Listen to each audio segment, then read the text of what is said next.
아니, 따님이 의사 교수라면서 사위 될 사람이 고작 1,000원짜리 커피 파는 노인이라고? 아니, 따님이 의사교수라면서 사위 될 사람이 고작 1,000원짜리 커피 파는 노인이라고? 칠순을 훌쩍 넘긴 박 노인은 허름한 포장마차에서 1,000원짜리 커피를 팔고 있었다. 새벽 5시면 어김없이 포장마차를 열었다. 낡은 천막 아래 간이 테이블 하나와 의자 몇 개가 전부였다. 그의 손에는 굳은 살이 박여 있었고 낡은 모자는 그의 얼굴을 반쯤 가리고 있었다. 커피를 내리는 손길은 능숙했지만 그 손은 세월의 흔적으로 가득했다. 지나가는 사람들은 그를 그저 흔한 거리의 노인으로만 여겼다. 할아버지, 커피 한 잔 주세요. 네, 잠깐만 기다리세요. 박 노인의 목소리는 낮고 차분했다. 하지만 그의 눈빛은 맑고 형형했다. 깊이를 알 수 없는 우수가 서려 있었다. 그 눈빛 속에는 말로 표현할 수 없는 과거의 이야기들이 담겨 있었다. 그의 유일한 낙은 매일 아침 찾아오는 단골 손님들과의 소소한 대화였다. 오전 7시 어김없이 한 쌍의 젊은 남녀가 포장마차를 찾았다. 그 중에서도 특히 박 노인을 아끼고 따르는 젊은 부부가 있었다. 바로 의과대학 교수인 김수연 박사와 그녀의 예비사위 이준이었다. 박 할아버지, 안녕하세요. 수연이 밝게 인사했다. 오늘도 오셨구려. 오늘은 날씨가 좀 쌀쌀한데. 박 노인은 따뜻한 미소로 맞이했다. 수연은 박 노인의 따뜻한 미소와 깊이 있는 삶의 지혜를 존경했다. 준 역시 박 노인에게서 많은 것을 배웠다. 할아버지, 요즘 장사는 어떠세요? 준이 조심스럽게 물었다. 그저 그렇지.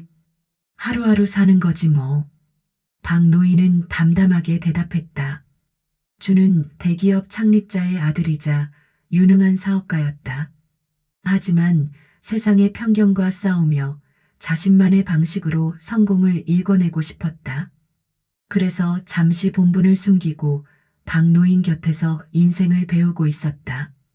그는 수연에게도 자신의 진짜 신분을 밝히지 않았다. 수연아, 너 부모님께 나 언제 소개시켜 줄 거야? 어느 날 저녁 준이 조심스럽게 물었다. 이번 주말에 상견례를 하자고 했어. 수연이 미소 지으며 대답했다. 일주일 후 상견례 자리가 마련되었다.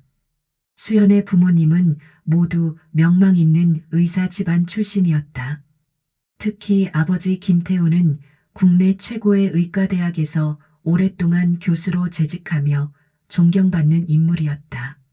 상견례는 강남의 최고급 한정식 집궁에서 진행되었다.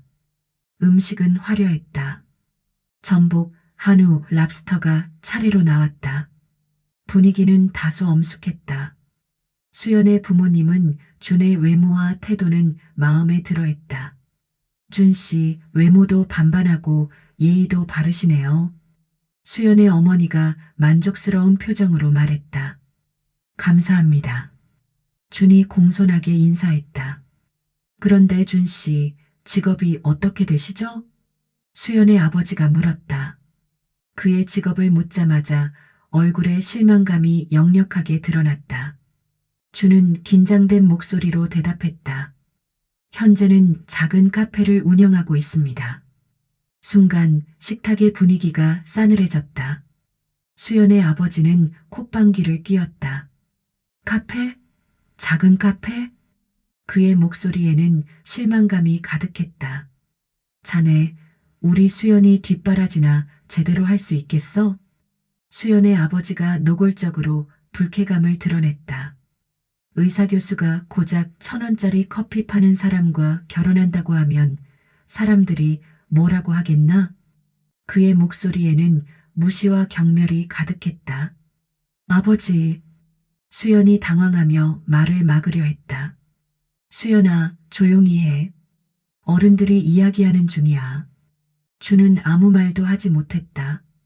주먹을 꽉 쥐었지만 참았다. 박 노인은 이 모든 상황을 멀리서 지켜보고 있었다. 사실 박 노인은 준에게서 상견례 이야기를 미리 들었다. 그리고 수연의 아버지가 누구인지도 알고 있었다. 그는 수연의 아버지를 알고 있었다. 아주 오래전 자신이 모든 것을 잃고 길바닥에 나앉았을 때 자신을 외면했던 바로 그 사람이었다. 30년 전 박 노인은 대기업 한진그룹을 이끌던 재벌 총수였다. 그때 김태우는 막 의대를 졸업한 젊은 의사였다. 박 노인은 그에게 투자를 제안했지만 거절당했다.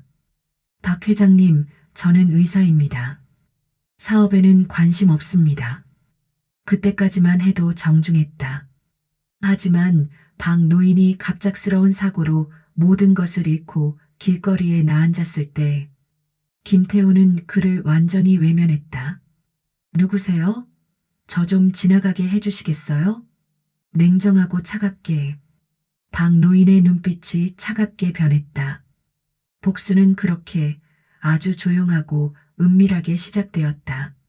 상견례 이후 주는 수연의 집안으로부터 노골적인 차별과 무시를 받기 시작했다. 일주일에 한두 번 주는 수연의 집을 방문했다. 하지만 갈 때마다 그의 마음은 무거웠다. 수연의 부모님은 준이 찾아올 때마다 굳은 얼굴로 일관했다. 어서 오게. 수연의 아버지는 인사도 제대로 받지 않았다. 눈길조차 주지 않고 신문만 읽었다.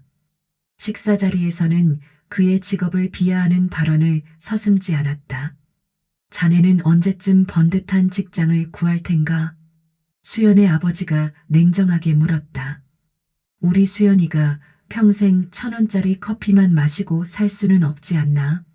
주는 입술을 깨물며 참았다. 노력하고 있습니다. 노력? 자네 나이가 벌써 34이야. 수연의 아버지가 비웃었다. 그 나이에 카페나 운영한다는 게 말이 되나? 수연의 어머니는 더 교묘했다. 그녀는 준에게 값비싼 옷이나 액세서리를 선물하며 은근히 그의 처지를 비웃었다. 어느 날 수연의 어머니가 명품 쇼핑백을 들고 나타났다. 준 씨, 이거 받아요. 쇼핑백 안에는 200만 원짜리 명품 재킷이 들어 있었다. 이 정도는 입어야 우리 수연이 옆에 서도 부끄럽지 않을 거야. 그녀는 웃으며 말했다. 물론 자네 수입으로는 꿈도 못 꿀 가격이겠지만. 준의 얼굴이 굳었다. 감사합니다만 받을 수 없습니다. 왜? 자존심 상해? 수연의 어머니가 비웃었다. 자존심으로 밥 먹여주나? 수연은 부모님의 행동에 마음 아파했다. 하지만 그들의 완고함을 꺾을 수 없었다. 엄마, 아빠, 제발 그만하세요. 수연이 울먹이며 말했다. 수연아, 우린 내 장래를 걱정해서 그러는 거야. 수연의 아버지가 차갑게 대답했다. 저녁이 되면 수연은 준에게 미안함을 표했다. 그녀는 준의 손을 잡았다. 준아, 부모님이 좀 고지식하시긴 해도. 수연의 목소리는 떨렸다. 나중엔 다 이해해 주실 거야. 우리 사랑을 믿어줘. 준은 애써 미소 지었다. 괜찮아, 수연아. 하지만 그의 마음속에는 차가운 결심이 싹트고 있었다. 다음 날 아침 준은 박 노인을 찾아갔다. 포장마차는 평소처럼 조용했다. 그는 박 노인에게 속마음을 털어놓았다. 할아버지, 저 이제 힘들어요. 준의 목소리가 떨렸다. 매번 무시당하고 비웃음당하고. 박 노인은 말없이 준의 이야기를 들어주었다. 커피를 내리며 조용히 고개를 끄덕였다. 그리고 깊은 눈빛으로 그를 바라보며 말했다. 괜찮다, 준아. 박 노인의 목소리는 차분했다. 언젠가는 다 밝혀질 진실이야. 그때까지는 인내하는 법을 배워야 한단다. 그의 말은 준에게 큰 위로가 되었다. 박 노인은 준의 손을 따뜻하게 잡았다. 그리고 그의 어깨를 두드렸다. 준아, 진정한 가치는 돈이나 명예에 있지 않아. 사람의 인품과 끈기에 있는 거야. 준은 고개를 끄덕였다. 그들의 눈빛 속에서 복수를 향한 굳은 결의가 읽혔다. 수연의 부모님은 준을 향한 무시를 멈추지 않았다. 오히려 날이 갈수록 그 정도는 심해졌다. 한 달이 지나고 두 달이 지났다. 준에 대한 그들의 태도는 점점 더 노골적이 되었다.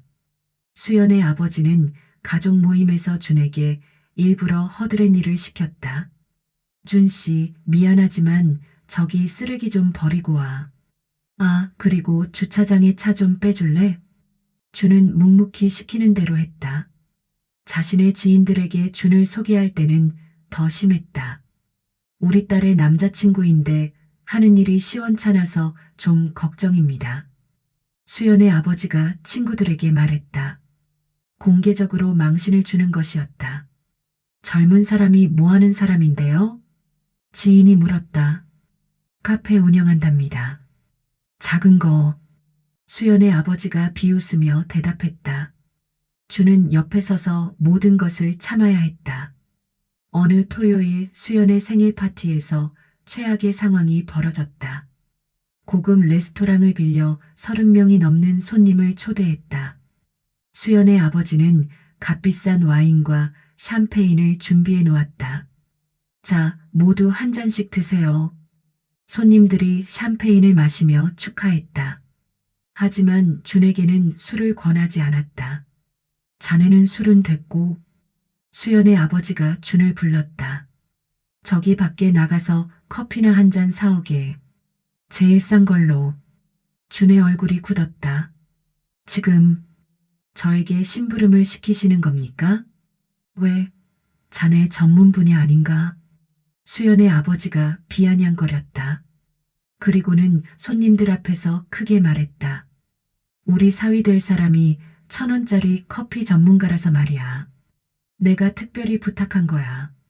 손님들이 웃었다. 준은 치욕을 느꼈다. 수연은 더 이상 참을 수 없었다. 그녀는 울컥하는 마음에 자리에서 벌떡 일어섰다. 아버지, 수연의 목소리가 떨렸다. 어떻게 그러실 수 있어요? 준 씨는 제 남자친구이자 제가 사랑하는 사람이에요. 하지만 수연의 아버지는 딸의 분노마저 비웃었다. 사랑? 그가 코웃음을 쳤다. 사랑만으로 밥 먹여주나? 넌 의사교수고 쟤는 고작 커피나 파는 주제에. 수연아, 정신 차려. 준의 얼굴은 새빨개졌다. 손은 주먹을 꽉 쥐었다. 손톱이 손바닥을 파고들 정도로 힘을 주었다. 그의 눈빛에는 참을 수 없는 분노가 이글거렸다. 그는 겨우 참았다. 이 모든 모욕을 갚아줄 나를 기다리면서. 죄송합니다. 준이 낮은 목소리로 말했다. 제가 나가보겠습니다. 그는 레스토랑을 나섰다. 밖에서 한참을 서 있었다. 그리고 박 노인에게 전화를 걸었다. 박 노인은 이 모든 상황을 전화로 전해 듣고 있었다. 포장마차에 혼자 앉아 전화를 받았다. 할아버지, 준의 목소리가 떨렸다. 오늘 정말 참기 힘들었어요. 박 노인은 말없이 들었다. 그의 얼굴은 차갑게 굳어졌다. 그가 쥐고 있던 낡은 찻잔. 그의 소나기에서 산산조각이 났다. 이제 더 이상 두고 볼 수 없겠군. 박 노인의 목소리는 낮게 깔렸다. 하지만 그 안에 담긴 분노는 폭풍처럼 거셨다. 준아, 이제 때가 됐다. 수연의 부모님은 준을 더욱 궁지로 몰아넣었다. 생일 파티 사건 이후 그들의 태도는 더욱 강경해졌다. 결혼 승낙을 미끼로 준에게 터무니없는 요구를 하기 시작한 것이다. 일주일 후 수연의 집으로 준이 불려갔다. 거실에는 수연의 부모님이 엄숙하게 앉아 있었다. 준 씨 앉게. 수연의 아버지가 차갑게 말했다. 오늘은 중요한 이야기를 할 게 있어서 불렀네. 준은 긴장한 표정으로 소파에 앉았다. 자네 사업을 정리하게. 수연의 아버지가 단도직입적으로 말했다. 그리고 우리 병원 행정직으로 들어오게. 물론 밑바닥부터 시작해야겠지만 그는 팔짱을 끼고 준을 내려다봤다. 우리 사위가 됐으니 이 정도는 해줄 수 있지. 준의 표정이 굳었다. 제 카페를 정리하라는 말씀이신가요? 그래. 그 초라한 카페 말이야. 수연의 아버지가 비웃었다. 어차피 돈도 안 되는 사업 아닌가. 사실상 준의 모든 것을 포기하라고 강요하는 것이었다. 수연의 어머니는 한술 더 떴다. 솔직히 자네가 가진 재산으로는 우리 수연이에게 부끄럽지 않아. 그녀는 차를 마시며 천천히 말했다. 적어도 우리 집안에 걸맞는 수준의 재산을 마련해 오든지 아니면 결혼은 포기하든지 해. 준의 자존심을 짓밟는 말이었다. 어머님, 뭐, 내 말이 틀렸나? 수연의 어머니가 날카롭게 쏘아붙였다. 수연이는 명문가 출신이야. 자네 같은 사람과는 격이 다르다고. 준은 아무 말도 할 수 없었다. 그날 밤 준은 깊은 고민에 빠졌다.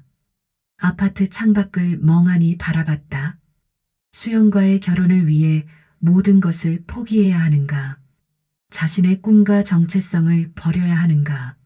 아니면 이 모든 굴욕을 감수하고 버텨야 하는가?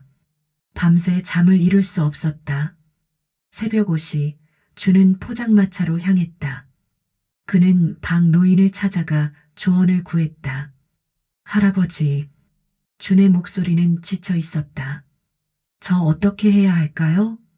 박 노인은 조용히 준의 손을 잡았다. 따뜻한 커피 한 잔을 건넸다. 그리고 깊은 눈빛으로 준을 바라보며 말했다. 준아. 박 노인의 목소리는 차분했다. 사랑하는 사람을 위해 희생하는 것도 중요하지. 하지만 자신의 가치를 잃지 않는 것도 중요하단다. 자네가 자신을 버리면 결국 사랑도 무너져. 준은 고개를 끄덕였다. 언젠가 이 모든 굴욕이 내게 더 큰 힘이 되어 돌아올 거야. 박 노인의 눈빛은 준에게 용기를 불어넣어 주었다. 때가 됐어, 준아. 박 노인이 말했다. 이제 진실을 밝힐 때가 됐어. 준은 결심했다. 더 이상 이들의 무시를 견디지 않기로. 이제는 자신의 진정한 가치를 보여줄 때였다. 이들의 오만함에 대한 대가를 치르게 할 때가 온 것이다. 알겠습니다, 할아버지. 준의 눈빛이 변했다. 더 이상 굴욕을 참는 청년이 아니었다. 한진그룹 후계자의 당당함이 돌아왔다. 수연의 부모님은 준이 자신들의 요구를 쉽게 받아들이지 않자 더욱 강경한 태도를 보였다. 준이 거절의 뜻을 비치자 그들은 분노했다. 감히 우리 제안을 거절해? 수연의 아버지가 책상을 쳤다. 그들은 이제 수연을 직접 압박하기 시작했다. 수연아, 너 정말 저 남자랑 결혼할 거야? 수연의 아버지가 딸을 불렀다. 내가 저런 형편없는 남자와 결혼하면. 그의 목소리는 차갑고 단호했다. 너의 명예는 물론이고 우리 집안의 명예까지 땅에 떨어질 것이다. 아버지, 선택해. 가족이냐, 저 남자냐. 수연은 사랑과 가족 사이에서 갈등하며 힘들어했다. 밤마다 울었고 식사도 제대로 하지 못했다. 의대 교수로서의 업무도 손에 잡히지 않았다. 준아, 우리 어떡하지? 수연이 전화로 울먹였다. 준은 더 이상 물러설 수 없다고 판단했다. 이제 진실을 밝혀야 할 때였다. 그는 수연에게 자신의 진짜 신분을 밝히기로 결심했다. 다음 날 준은 수연을 조용한 카페로 불러냈다. 강남의 한적한 루프탑 카페였다. 수연아, 오늘은 중요한 이야기를 할 게 있어. 준이 진지하게 말했다. 그는 수연의 손을 잡고 솔직하게 털어놓았다. 수연아, 사실 나는. 준은 깊게 숨을 들이마셨다. 내가 알고 있는 그런 사람이 아니야. 무슨 말이야? 수연이 당황하며 물었다. 나는 한진그룹의 후계자 이준이다. 순간 시간이 멈춘 듯 했다. 수연은 충격에 휩싸였다. 그녀는 준의 말을 믿을 수 없었다. 농담하지 마, 준아. 수연이 손을 뿌리치며 일어섰다. 지금 나랑 장난하는 거야? 장난 아니야. 준은 주머니에서 명함을 꺼냈다. 한진그룹 회장 이준. 명함에는 그렇게 적혀 있었다. 준은 그녀의 손을 다시 잡고 진심을 담아 말했다. 처음부터 너에게 솔직하게 말하지 못한 건 미안해. 준의 눈빛은 진지했다. 하지만 나는 너에게 내 배경이 아닌 나 자신을 사랑해주길 바랐어. 나는 내가 나를 재벌 후계자가 아닌 그냥 이준으로 봐주길 원했어. 수연은 혼란스러웠다. 하지만 준의 눈빛에서 진심을 읽을 수 있었다. 준아, 이게 정말이야? 응, 정말이야. 수연은 주저앉았다. 모든 것이 혼란스러웠다. 한편 박 노인은 포장마차를 정리하고 있었다. 오랜 시간 준비했던 복수의 칼날을 갈기 시작한 것이다. 그는 휴대폰을 꺼내 변호사에게 연락했다. 최 변호사, 나야. 박 노인의 목소리는 차분했다. 이제 시작할 때가 됐네. 알겠습니다, 회장님. 전화 너머로 변호사의 목소리가 들렸다. 그는 최종적으로 유언장을 수정했다. 필요한 모든 법적 절차를 준비했다. 30년간 숨겨왔던 서류들을 꺼냈다. 김태훈의 과거 비리 증거들, 특허 도용 증거, 불법 의료 행위 기록, 모든 것이 완벽하게 정리되어 있었다. 이제 그의 복수는 임박했다. 그의 오랜 계획이 마침내 실행될 때가 온 것이다. 박 노인의 눈빛이 차갑게 빛났다. 김태훈, 이제 내 차례다. 준은 수연의 부모님에게 다시 한번 정식으로 결혼 허락을 받기 위해 그들을 찾아갔다. 수연에게 진실을 밝힌 지 3일 후였다. 토요일 오후 준은 수연의 집 초인종을 눌렀다. 누구세요? 인터폰 너머로 수연 어머니의 목소리가 들렸다. 저 이준입니다. 아, 들어오세요. 하지만 목소리는 여전히 차가웠다. 수연의 부모님은 거실 소파에 앉아 있었다. 여전히 냉담했다. 또 왔나? 수연의 아버지가 신문을 내려놓으며 말했다. 네, 말씀드릴 게 있어서 왔습니다. 준은 공손하게 인사했다. 자네, 아직도 정신 못 차렸나? 수연의 아버지는 팔짱을 끼고 준을 내려다봤다.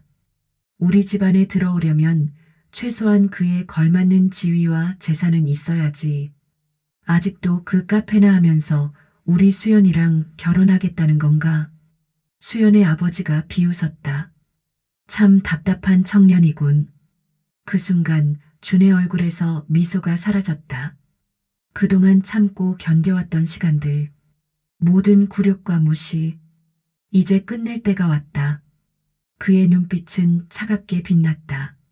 알겠습니다. 준의 목소리가 낮게 깔렸다. 그럼 제 모든 것을 보여드리죠. 준은 천천히 정장 안주머니에 손을 넣었다. 주머니에서 명함 한 장을 꺼냈다.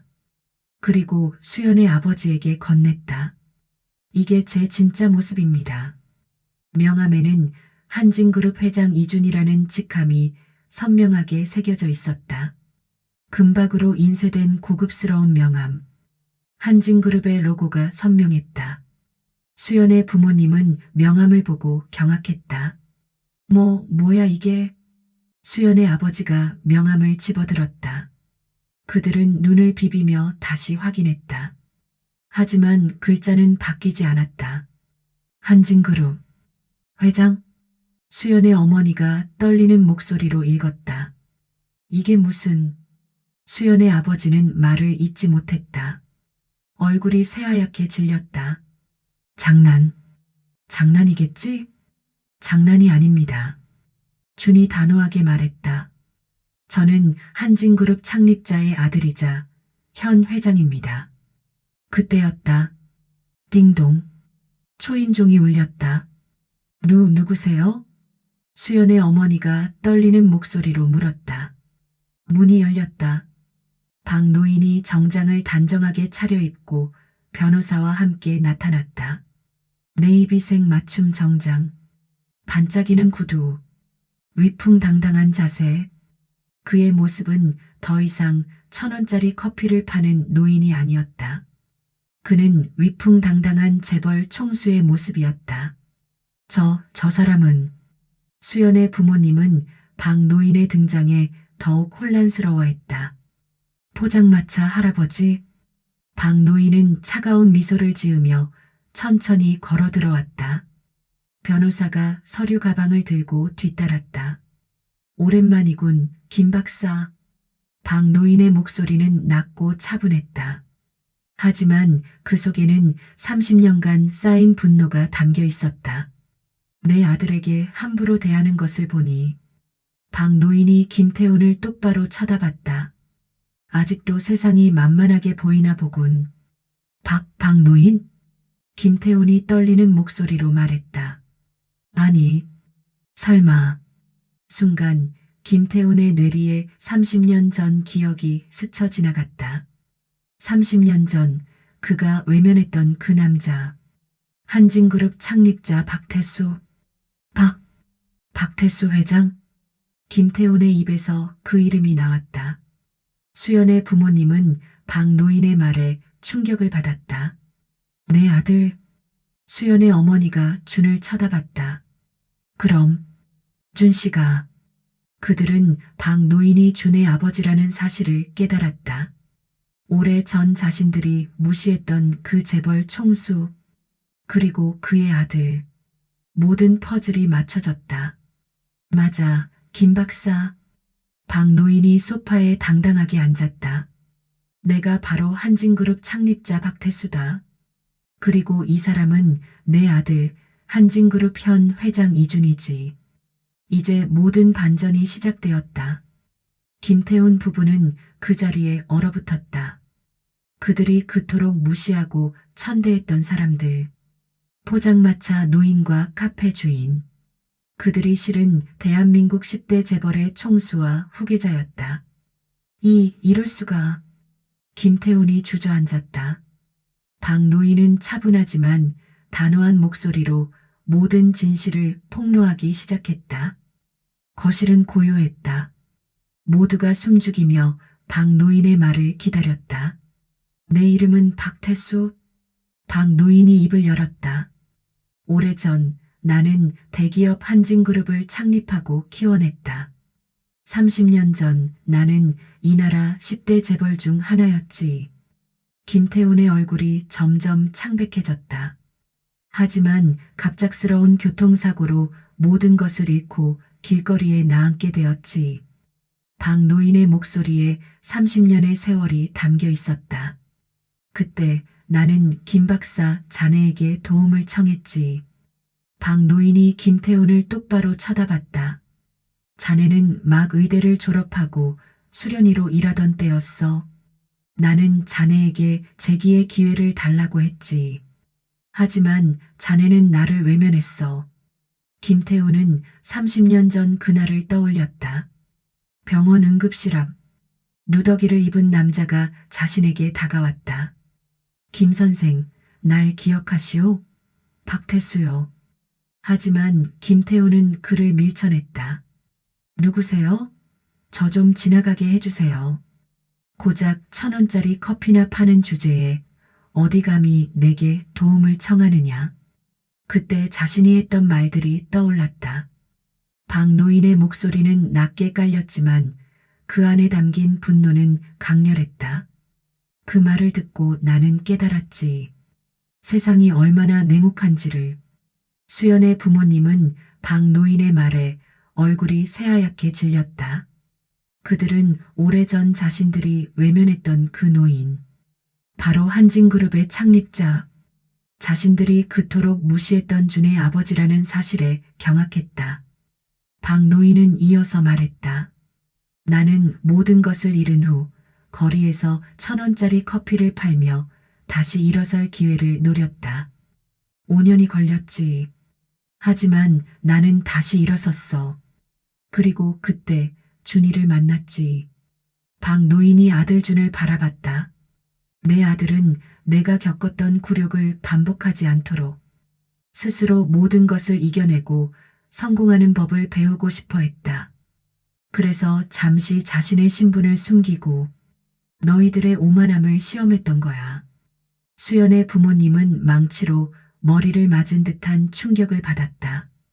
그들은 자신들의 어리석음과 오만함에 치를 떨었다. 저희가 김태훈이 말을 더듬었다. 주는 수연의 손을 잡았다. 그녀에게 미안함을 전했다. 수연아, 모든 것을 숨긴 건 정말 미안해. 준의 목소리는 진지했다. 하지만 너의 부모님께는 이 방법밖에 없다고 생각했어. 수연은 준의 손을 꼭 잡았다. 그녀는 복잡한 감정에 휩싸였다. 분노, 배신감, 그리고 이해. 하지만 준의 눈빛에서 진심을 읽을 수 있었다. 준아. 수연의 부모님은 그제서야 준과 박 노인에게 고개를 숙였다. 죄송합니다. 김태훈이 무릎을 꿇었다. 저희가 정말 잘못했습니다. 하지만 이미 늦은 후회였다. 박 노인의 복수는 이제 시작될 참이었다. 박 노인은 변호사에게 고개를 끄덕였다. 변호사가 서류 가방을 열었다. 박 노인은 더 이상 자비를 베풀지 않았다. 30년을 기다렸다. 이제 응징의 시간이었다. 최 변호사. 박 노인이 변호사를 불렀다. 서류를 김태훈 박사에게 전달하게. 알겠습니다, 회장님. 변호사가 서류 가방에서 두꺼운 서류 뭉치를 꺼냈다. 그는 변호사를 통해 수연의 아버지에게 거액의 손해배상 청구 소송을 제기했다. 이게 뭡니까? 김태훈이 떨리는 손으로 서류를 받았다. 손해배상 청구 소송입니다. 변호사가 차갑게 대답했다. 청구 금액은 100억 원입니다. 100억? 김태훈의 아내가 비명을 질렀다. 과거 수연의 아버지가 박 노인의 사업 아이디어를 가로챘던 사실, 자신의 명의로 특허를 출원하고 부당한 이득을 취했던 사실이 밝혀졌기 때문이다. 30년 전 김 박사, 박 노인이 서류를 가리키며 말했다. 자네는 내가 개발한 의료기기 특허를 가로챘지. 자동 혈압 측정 시스템을 기억하나? 김태훈의 얼굴이 더욱 창백해졌다. 그 특허로 그는 수십억 원을 벌었다. 박 노인은 차가운 눈빛으로 말했다. 김 박사, 자네는 내 아이디어를 훔쳐부아 명예를 얻었지. 하지만 나는 그로 인해 모든 것을 잃었지. 이제 그 대가를 치를 때가 온 거야. 박 노인의 목소리는 낮았지만 단호했다. 수연의 아버지는 자신이 저지른 과거의 악행이 드러나자 완전히 무너졌다. 저는 김태훈이 말을 더듬었다. 증거가 있습니까? 물론이지. 박 노인이 냉소를 지었다. 변호사가 또 다른 서류를 펼쳤다. 30년 전 개발 일지, 설계도, 특허 출원 기록.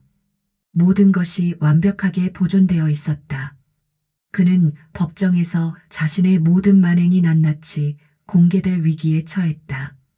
이건 30년 전 일입니다. 김태훈이 항변했다. 시효가 지나지 않았습니까? 형사상 시효는 지났지. 박 노인이 웃었다. 하지만 민사상 손해배상 청구는 가능하네.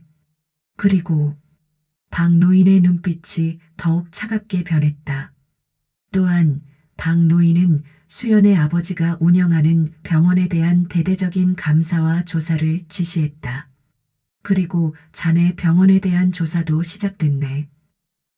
뭐라고요? 김태훈이 경악했다. 국세청과 보건복지부에 제보했지. 박 노인이 차분하게 말했다. 박 노인은 과거 자신을 외면했던 수연의 아버지가 운영하는 병원이 불법 의료행위와 탈세 혐의를 저지르고 있다는 사실을 이미 알고 있었던 것이다. 자네 병원의 유령 환자 청구, 허위 보험 청구, 탈세, 모두 증거를 확보했네. 김태우는 그 자리에 주저앉았다.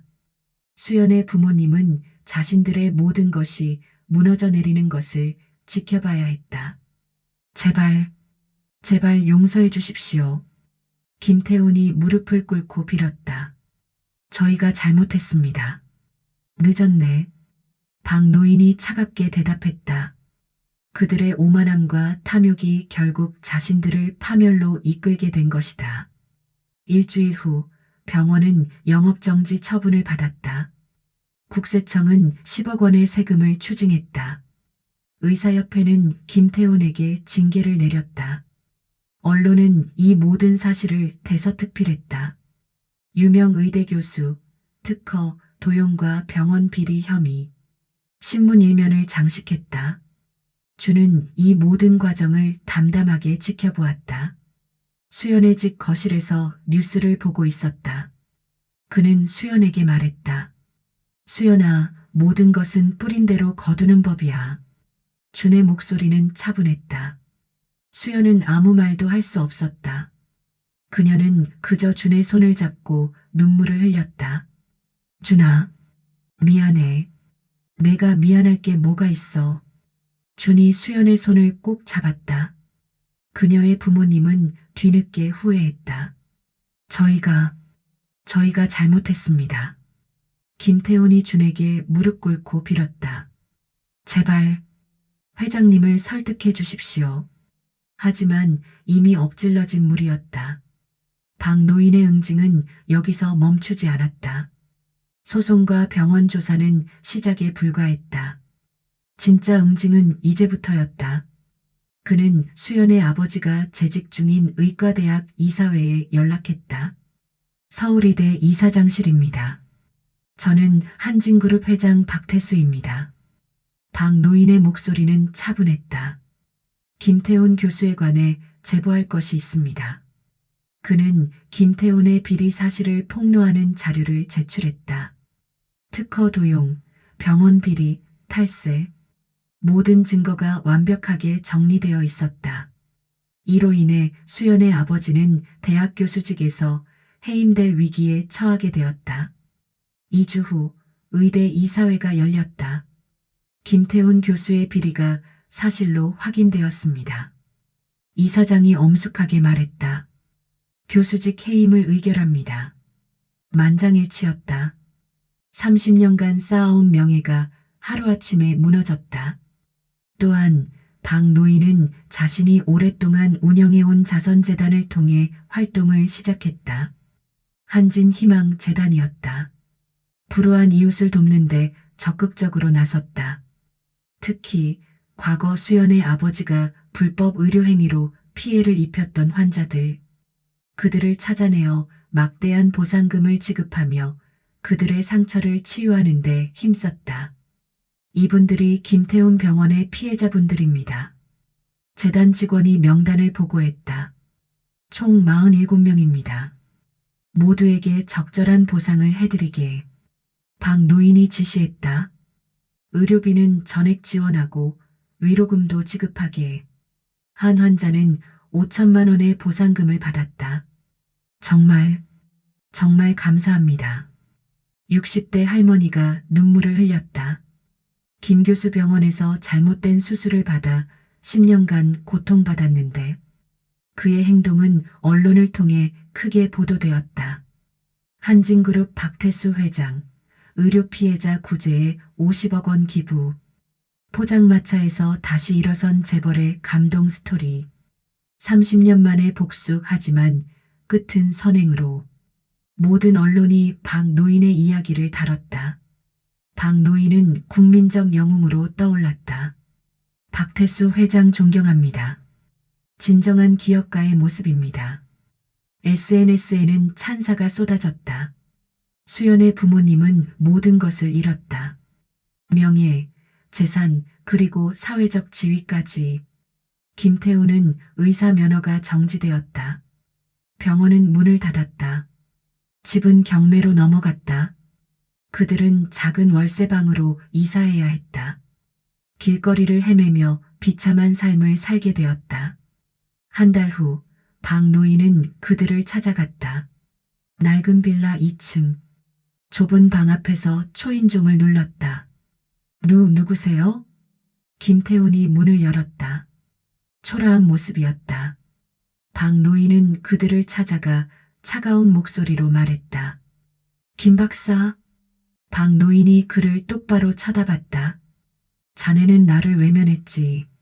하지만 나는 자네에게 한 가지 교훈을 남겨줄 것이다. 박 노인의 목소리는 낮고 차분했다. 진정한 가치는 돈이나 명예에 있는 것이 아니라 사람의 인품과 선량함에 있다는 것을. 박 노인의 말에 수연의 부모님은 고개를 들지 못했다. 그들은 자신들의 과거를 뼈저리게 후회했다.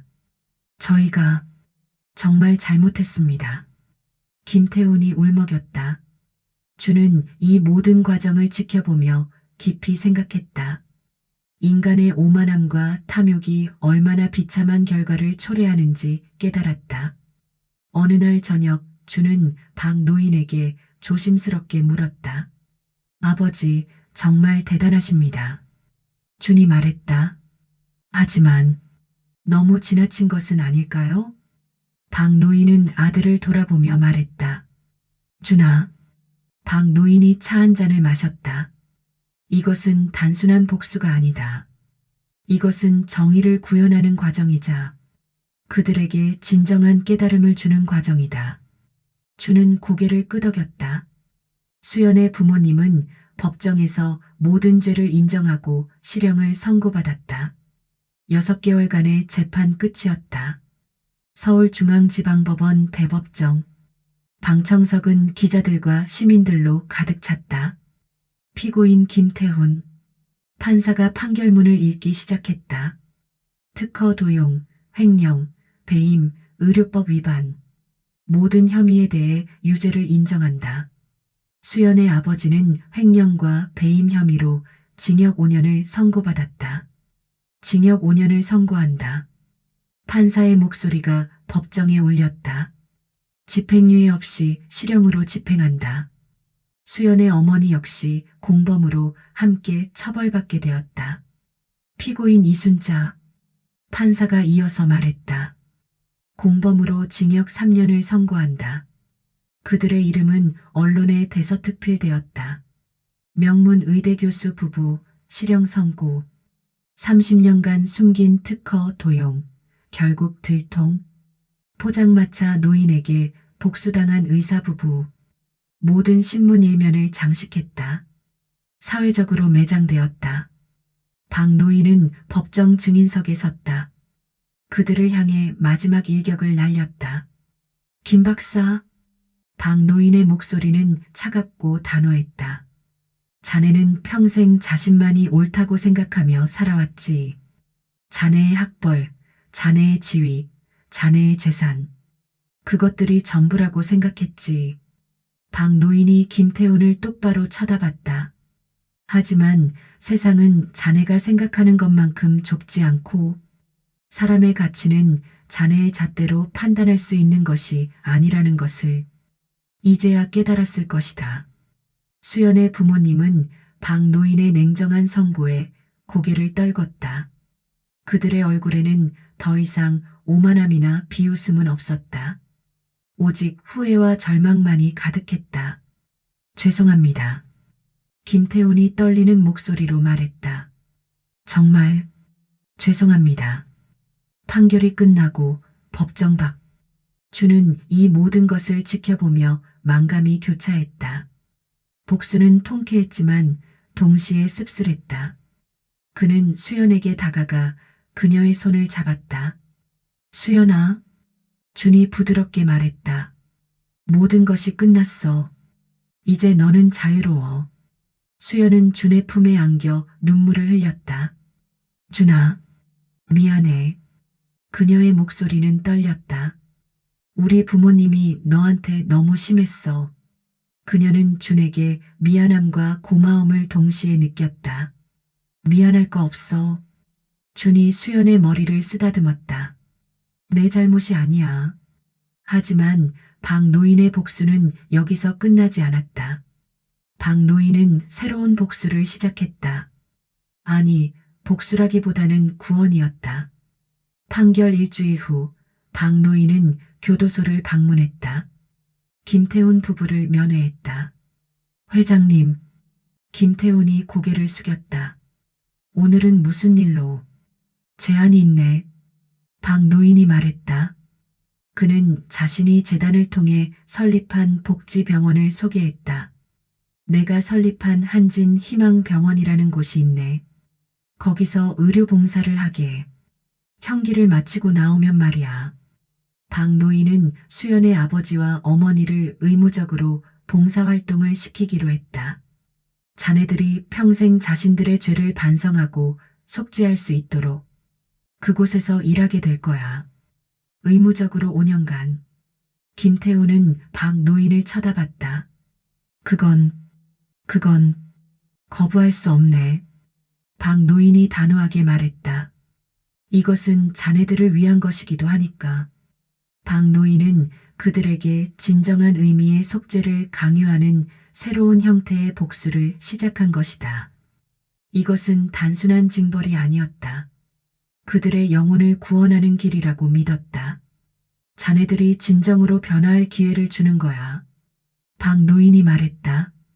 그 기회를 살리느냐 마느냐는 자네들에게 달렸지. 김태훈 부부는 고개를 숙였다.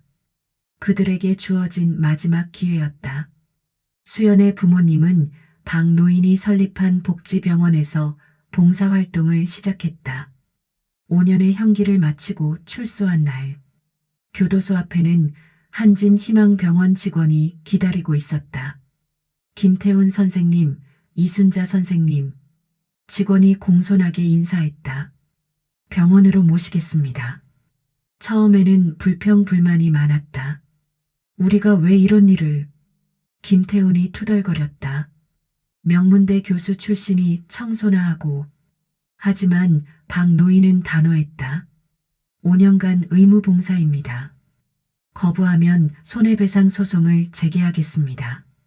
그들은 어쩔 수 없이 시작했다. 처음 몇 달은 힘들었다.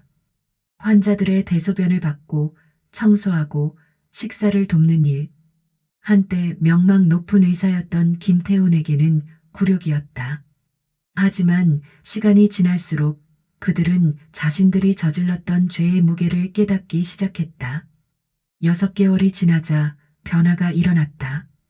그들은 어려운 환자들을 돌보며 진정한 봉사의 의미를 배우게 되었다.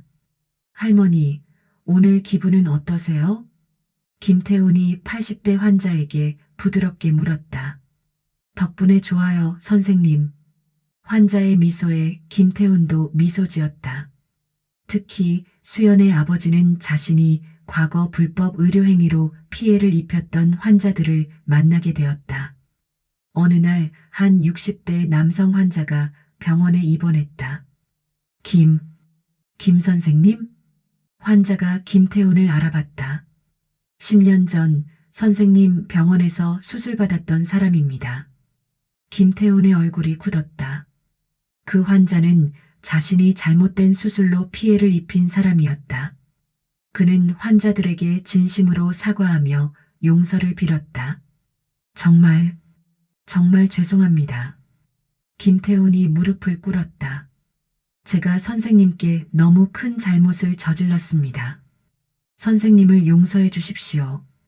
그의 진심 어린 사과에 많은 환자들이 그를 용서했다. 괜찮습니다, 선생님. 환자가 김태훈의 손을 잡았다. 이제 용서합니다. 그는 점차 마음의 평화를 찾아갔다. 박 노인은 가끔씩 복지병원을 찾아 그들의 변화를 지켜보았다. 1년 후 박 노인이 병원을 방문했다. 복도에서 환자들을 돌보는 김태훈 부부를 봤다. 그들의 얼굴에는 진심 어린 미소가 있었다. 그의 얼굴에는 더 이상 분노나 증오는 없었다. 오직 담담함과 만족감만이 가득했다. 변했구나. 박 노인이 조용히 중얼거렸다. 주는 박 노인과 함께 병원을 둘러봤다. 아버지, 이제야 복수가 끝난 것 같습니다. 준이 말했다. 박 노인은 고개를 끄덕이며 말했다. 그래, 준아. 박 노인이 창밖을 바라봤다. 진정한 복수는 상대를 파멸시키는 것이 아니라 상대를 변화시키는 것이란다. 주는 박 노인의 말에 깊이 공감했다. 그는 수연과 함께 박 노인의 사업을 물려받아 사회에 공헌하는 데 힘썼다. 주는 한진그룹 회장으로서 기업의 사회적 책임을 다했다. 그들은 박 노인의 뜻을 이어받아 자선 사업에 적극적으로 참여했다. 매년 수백억 원을 사회에 환원했다. 한진희망재단을 통해 장학금을 지원했다. 가난한 학생 1000명에게 전액 장학금을, 많은 사람들에게 희망을 주었다. 수연은 의과대학 교수로 복귀했다. 부모님의 불명예를 씻기 위해 더욱 열심히 일했다. 의료 봉사 활동에 매진했다. 매달 무료 진료 봉사를 나갔다. 그녀는 의료인으로서 자신의 소명을 다하며 존경받는 의사가 되었다. 수연 교수님 감사합니다. 환자들이 그녀에게 감사를 표했다. 어느 일요일 준과 수연은 박 노인을 찾아갔다. 할아버지, 준이 포장마차 앞에 섰다. 박 노인은 여전히 가끔 포장마차를 열었다. 오셨구나. 박 노인이 미소 지었다. 커피 한잔 하겠나? 네, 할아버지. 세 사람은 포장마차에 앉아 커피를 마셨다. 할아버지, 행복하세요? 수연이 물었다. 그래, 행복하단다. 박 노인이 하늘을 올려다봤다. 이제야 진정한 평화를 찾은 것 같아. 몇 년 후 수연의 부모님은 복지병원에서 봉사활동을 마치고 사회로 돌아왔다. 5년간의 의무 봉사 기간이 끝났다. 그들의 얼굴에는 세월의 흔적과 함께 깊은 깨달음이 엿보였다. 머리는 완전히 희끗해졌고 주름도 깊어졌다. 하지만 눈빛은 맑고 평온했다. 그들은 더 이상 과거에 오만하고 탐욕스러운 사람들이 아니었다. 작은 아파트에서 소박하게 살았다. 김태우는 무료진료소에서 자원봉사 의사로 일했다. 환자분, 어디가 불편하세요? 그의 목소리는 부드럽고 겸손했다. 어느 가을날 오후였다. 박 노인은 공원을 산책하고 있었다. 우연히 거리에서 수연의 부모님과 마주쳤다. 저분은 김태훈이 박 노인을 알아봤다. 그들은 박 노인을 보자마자 고개를 숙였다. 진심으로 사과했다. 회장님, 김태훈이 떨리는 목소리로 말했다. 저희가 과거에 저지른 모든 죄를 용서해 주십시오. 그는 깊이 고개를 숙였다. 저희는 회장님 덕분에 진정한 삶의 의미를 깨달았습니다. 이순자도 눈물을 흘리며 말했다. 정말 죄송합니다. 그리고 감사합니다. 박 노인은 말없이 그들을 바라보았다. 한참을 그렇게 서 있었다. 그리고는 따뜻한 미소를 지으며 말했다. 늦었지만 이제라도 깨달았으니 다행이군. 박 노인의 목소리는 부드러웠다. 나는 자네들을 용서한다. 하지만 과거의 잘못을 잊지 말고 앞으로는 세상에 선한 영향력을 끼치며 살아가도록 노력하게. 수연의 부모님은 박 노인의 용서에 감격하며 눈물을 흘렸다. 감사합니다. 정말 감사합니다. 김태훈이 울먹였다. 그들은 박 노인에게 진심으로 감사함을 전했다. 회장님의 은혜를 평생 잊지 않겠습니다. 준과 수연은 이 모든 상황을 멀리서 지켜보고 있었다. 벤치에 앉아 조용히 지켜봤다. 수연은 준의 손을 잡고 말했다. 준아. 수연의 눈에 눈물이 고였다. 아버님은 정말 대단하신 분이셔. 진정한 용서의 의미를 보여주셨어. 주는 수연의 말에 고개를 끄덕였다. 그는 박 노인의 지혜와 인품에 다시 한번 감탄했다. 응, 아버지는 정말 대단하셔. 준이 박 노인을 바라봤다. 복수가 아닌 구원을 선택하셨어. 그들은 함께 박 노인을 향해 고개를 숙였다. 멀리서 존경과 감사를 표했다. 박 노인은 수연의 부모님과 악수를 나눴다. 이제 가보게. 네, 회장님. 건강하십시오. 수연의 부모님이 떠나갔다. 박 노인은 그들의 뒷모습을 바라봤다.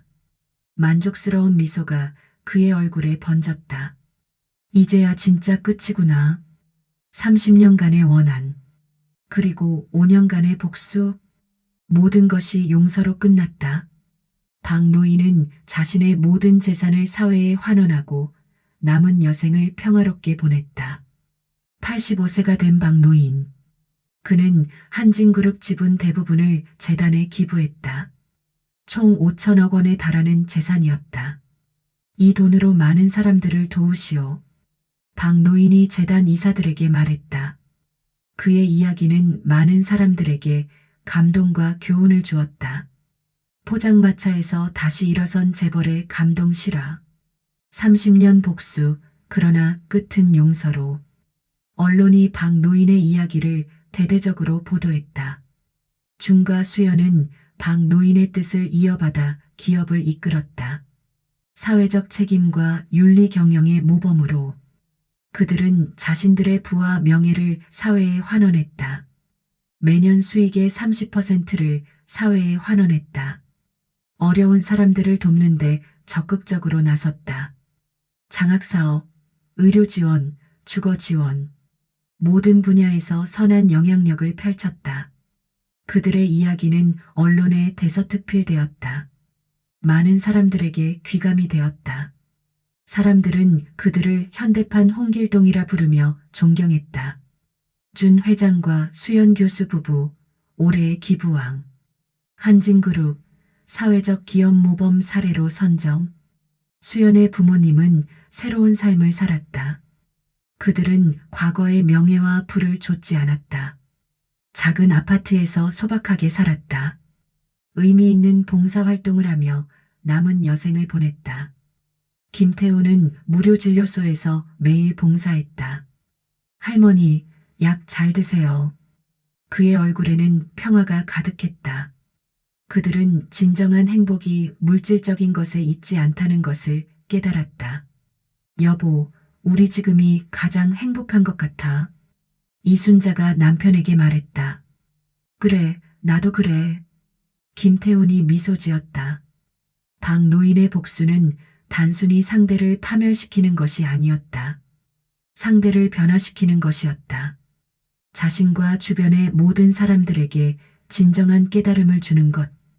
그의 복수는 증오와 분노가 아니었다. 사랑과 용서, 그리고 정의를 바탕으로 한 것이었다.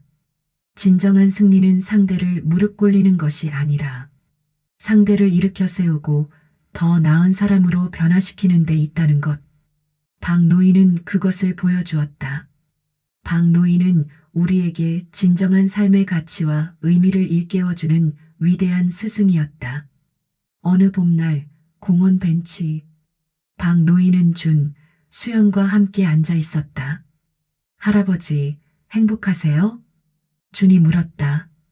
그래, 정말 행복하단다. 박 노인이 하늘을 올려다봤다. 이제야 진정한 평화를 찾았어. 세 사람은 함께 웃었다. 시청자 여러분, 오늘 이야기는 어떠셨나요? 포장마차 노인이 실은 재벌 총수였고 30년 만에 복수를 완성한 이야기. 하지만 그 복수의 끝은 파멸이 아닌 구원이었습니다. 이 시니어 사연이 여러분의 마음속에 작은 울림을 주었기를 바랍니다. 진정한 승리는 상대를 무너뜨리는 것이 아니라 상대를 변화시키는 것이라는 교훈. 영상이 마음에 드셨다면 구독과 좋아요, 알람 설정 잊지 마세요. 다음에도 더욱 흥미로운 사연으로 찾아뵙겠습니다. 감사합니다.